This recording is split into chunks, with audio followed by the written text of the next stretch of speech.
Firstly, before we tackle e-tendering, it would be useful to know what traditional tendering is. Essentially, the traditional way to tender for a construction project would be to manually manage all of the functions related to procuring a supplier suitable for your project. It is heavily dependent on a lot of paperwork and phone calls. The process is complex and time-consuming, which can easily lead to wasted costs and delays. Electric tendering, or e-tendering for short, is one way in which the construction industry is trying to overcome this problem and the inherent cost of tendering. E-tendering is a solution that helps to facilitate the complete tendering process. This includes the initial advertising and publicity of the requirement put out to tender, all the way through to actually rewarding the contract to the winning bidder. Please hit subscribe if you are enjoying our videos before we take a look at e-tendering in more detail. So what are some of the things e-tendering can actually achieve? Well, it can kick-start the tendering process by including a supplier registration module where suppliers come to you rather than you needing to find them. It can automate the PQQ process, enabling the client to quickly and easily find a shortlist of suitable suppliers. It helps to reduce the time span of the tender cycle, as documents do not need to be sent physically back and forth, and any responses and interactions can be dealt with in real time. Automatically manage milestones and deadlines, and reports can be easily generated that show valuable data on the bidders.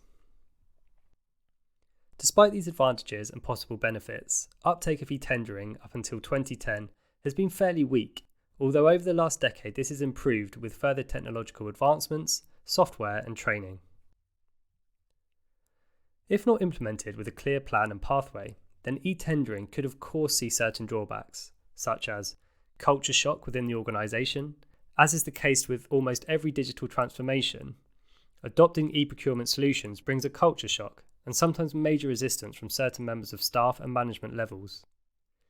This is usually down to the perceived limitations of the software and reluctance to incorporate new processing models.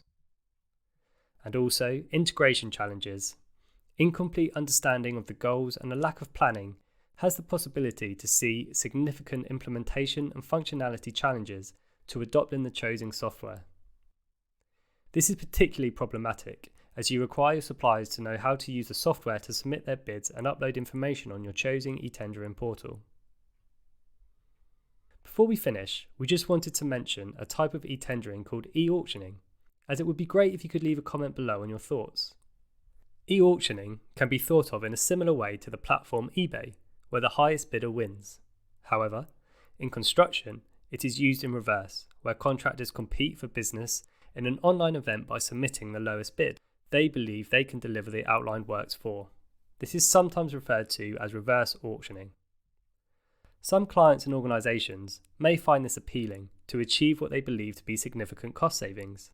However, we should all know by now that in construction, accepting the lowest bid is not always the best or most advisable option, as so many other factors need to be considered. Let us know what you think of tendering construction projects in this way by leaving a comment. Metroun, a commercial hub to your business.